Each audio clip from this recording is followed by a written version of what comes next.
Hi everyone, it is Sonali Ray, and yes, it's dark. We're gonna do this video in the dark because it's really late, but I wanted to come and talk about what's been going on. It's crazy. So, as some of you guys may know, I am in a EEO case battle with MSC.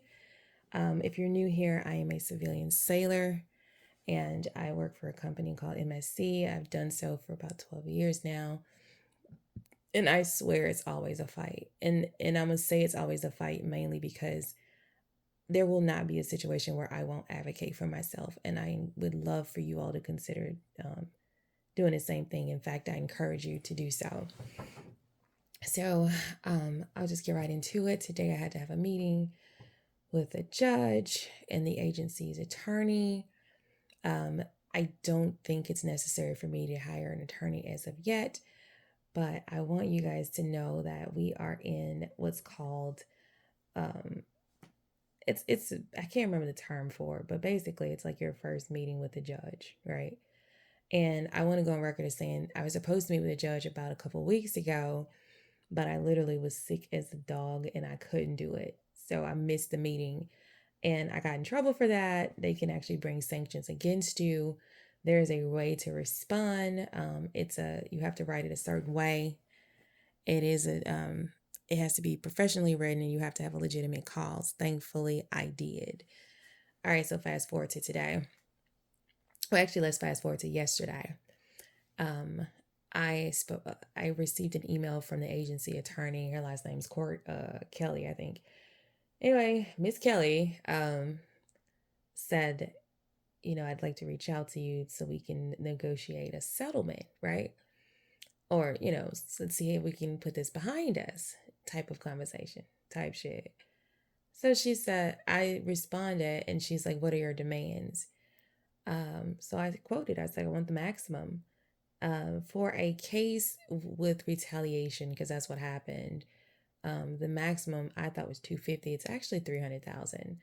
Now, do I think I'm going to get it? Hell no. I knew I wasn't going to get that. That's why I aimed extremely high. But the agency did not counter. In fact, her exact position was, we're not going to be able to come to a settlement at this time. This is the second time she's reached out to me, right? Well, this is the second time we've exchanged. First time I was instructed to reach out to her. That was back in August. It is now March 2024. That was August 2023. In August, we had a less than 1 minute correspondence where she basically told me no and kind of hung up in my face. She's extremely rude. So if you're in an EEOC process and you have to deal with assistant counsel Courtney Kelly, be advised, okay? So, all of the information is true. It's verifiable. I have not been instructed to not tell you my business. And I also have not signed anything that would make me in trouble, like an NDA, or get me in trouble like an NDA or anything like that. So I am quite comfortable telling you what's going on. All right. So I go to the thing. Now the judge is actually really cool because you get with these type of situations, you don't know what judge you're going to get. This guy was cool as hell. And he was to the point. He was very thorough. And we were talking about the evaluation process. If you currently work for MSC, you all know that there are some steps with evaluation. But if you don't and you're considering working for MSC, let me encourage you to keep listening because you want to know this shit. All right, and I think I mentioned in other videos. So anyway, I'm not gonna try to make this super long, but a 5-point system, you have a 5-point system, 5 being the best, meaning you're awesome, you're amazing, you're like nobody can fuck with you. 1 being the worst, like you don't know the difference between your face and your butt. I got a low evaluation, not based on actual merit, but because I had filed an EEOC case against my supervisor for a lot of stuff. He does a lot of things. And if you're in this outfit, you're going to run up against people who do whatever the hell they want. Like I could tell you some stories. And actually, I think I am. Now that I have enough followers, I can actually start posting documentation. And a lot of times they don't want you to do that. But at this point, they don't care. I don't either. And also, I wanted to make sure that you all recognize that not every corporation may be for you. So you need to know what's going on.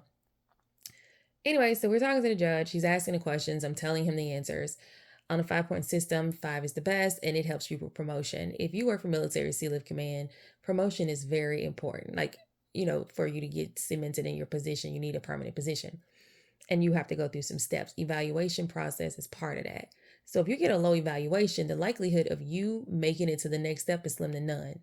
November 17th, I believe, early in the morning, I went to a promotional, I guess you can say Zoom, where you can ask all the questions and they give you all the information. And I specifically asked the question about evaluations and how much weight they carry. And the guy said a lot of weight towards promotion. If you have a bad evaluation, you probably won't even get promoted, right? But anybody that works there actively knows that. Now, sometimes you can get promoted if you haven't even had an evaluation. It depends on who likes you, right? But the truth of the matter is that that's part of their process, and they're looking for these evaluations. To be fair, I haven't had, prior to this last evaluation, I hadn't had an evaluation since like 2018. And I only know that because they brought it up in this meeting. The guy asked me, what's your other evaluation look like? Honestly, it doesn't matter. That evaluation has nothing to do with this position, and that evaluation has nothing to do with this predicament. So, and the evaluation is dated, is back in 2018. Come on now. Like, it's like over 5 years ago. Anyway, they brought it up. And on that ship, and I'm going to just give y'all some tea. We're going to do 2 for 1. On that ship, the supply officer is the head of the supply department. Right under him is a JSO. Right under him is a chief steward, right? That's how it goes. So back then, I worked as a supply utility man. And that job required a completely different set of rules, regulations, and requirements. Not rules and regs, because those are the same across the board, but requirements. And it was a completely different type of ship with completely different people than where I just sailed on. So that's a completely different regime in a completely different position. And I didn't even do half, a fraction as much work in that position as I did in my last position, to be frank. So I got a higher evaluation as a SU than I did as a cook baker. Crazy, right? So, and I had to make sure the judge understood that. I said, to be fair, that was a completely different regime, and I want the court to recognize that that was a different position and a different ship altogether. So it's not the same, Hopefully that stood, that actually stood up in court, or it was not court. You're not in court, but hopefully it mattered. Anyway, the agency attorney, of course, tried to like derail the attention. Oh, I haven't seen people with more than like a 2. Well, you're not dealing with people one-on-one, and you don't see every evaluation. There are thousands of MSC employees worldwide. Let's start there, Miss Kelly. Also, and I hope this gets back to her. Also, the ship that you pulled from, i.e. the Wally Schirra, here's what you didn't know. That chief steward was definitely a Filipino, and they can be racist. The mafia is not a fucking joke. They can be. And that guy couldn't tell any black girl apart. I am tall, and back then I wore my hair orange. You've been in this channel for a while. You see what I look like. Sometimes I change my hair color. So my hair color is orange. You see my complexion. He couldn't get me right from another girl who had locks, long locks, and she was dark skinned, and she wasn't as tall as I was. We did not occupy the same space. We did not occupy the same area, but we always got mixed up. And he didn't just mix us up. He mixed every black girl up on that ship. He would pull me to the side and tell me I didn't do my area. And I tell him to show me what he's talking about. And he'd take me to an area that wasn't my area. So he's either senile as hell, or he's just flat out racist, and all black people actually look alike, though they don't. One girl had braces. We didn't look shit alike. But anyway, but everybody had an issue with that particular chief steward. I contested it then, but I didn't file an EEOC report. I get tired of filing this shit. It becomes daunting. Nevertheless, that same ship, I mentioned supply officers for a reason. The supply officer had a romantic relationship with an SU. That is a no-no. You can date on the ship, but you're not supposed to date, unless you can't date a supply officer. You can't date in your same department. Just saying. It's a rule. And he did. So much so that woman got to do whatever she wanted, whenever the hell she wanted to. And I mean, I'll do a separate video to deep dive on that. But that's the goddamn evaluation you get from 2 crooked motherfuckers. And they didn't like me. Obviously, I don't make a lot of friends, apparently. But they didn't like me because I called the supply officer out on his shit. I said, it's clear that if you're not Kenya, you can't do what you want to do. And what I mean specifically, because I ain't got no reason to lie, this can be verified. They can check her record of engagement or whatever. I think it's called an SF40 or SF50 or something like that. That woman, when I got to the ship, she was already on leave, as in vacation. I had been on that ship 2 weeks. She came back. Once you go on leave, especially ship funded leave or any fucking leave, you have 2 weeks, right? Like I think she went on ship funded. You'll know the differences one day when I break it down. But for right now purposes, ship funded leave is the ship paid for it. You went home for 30 days or 45 days or however long they let you go, and then you come back to the ship and you have to give them, I think, another 4 months, something like that. So she goes on ship, and everybody that again works for MSC know this shit is true. She comes back to the ship, and she worked for about 2 weeks, and then they let her go to school. Well, if the school is more than 14 days, then they're supposed to get you off of that ship. Like your billet, you're supposed to give up your billet and a new person can come occupy that billet. They gapped her billet, meaning they saved it for her because her school was 45 fucking days. She only worked for 2 weeks. You don't get to work for 2 weeks, then go to school for 45 days. Let me tell you, that shit don't work. That's not how this even works, right? So then she left, went to school, came back. And we were in the Philippines. I'll never forget this shit. And I noticed, I was like, I ain't seen Kenya in a couple days. Oh, well. And I remember asking someone, and they gave me this look like, oh, shit. And I was like, what? What happened? Like, they know something I don't know, which they clearly did. They was like, yeah, she went home. I was like, what you mean she went home? She said she had an emergency and she went home. Baby, MSC don't play like that. In order to get an emergency, you'll get a Red Cross. You know, if it's a family thing, you'll get a if you're sick, you'll get a not fit for duty, or if the base needs you for security purposes. All those are the ways you're going to get off that ship. If you get off the ship any outside of that, outside of what I just said, and you just go home, that's called favoritism, and that's not how it's supposed to go. I didn't say anything, but I was pissed because this same ship, we had too many people. If you know anything about MSC with Manning, you'll know we're usually hemorrhaging. Well, back then we weren't. We had way too many SUs. We had more SUs than we had billets. That particular ship hosted about 16 SUs, maybe 17. We had 18 SUs, right? So I was slated to go to school. I wanted to go to school because I wanted to get off the ship. If you go to school, they let you go. You can interrupt your obligation. I'd already given them 4 months and they weren't trying to let me go for no reason. And that's when I was like, wait a minute. So if I'm Kenya, I can do it, because literally nobody else was able to do it. Y'all can come in the comments and say I'm a hater, whatever you want to, but you don't know this regime. And you also, I really don't care what you think. This isn't your life. With back to EEO, that's the evaluation they chose from a very toxic ship where people are fraternizing, I can't even get it out right now. Fraternizing with each other. Yeah, there you go. And there's a lot of racism, and there's a lot of favoritism, and there's a lot of disrespect. I actually have an audio recording of that chief steward, and it's like a 27-minute long recording. I might even post that shit too. Where I was going in office asking the suppo to be a suppo and do his job. He didn't do it.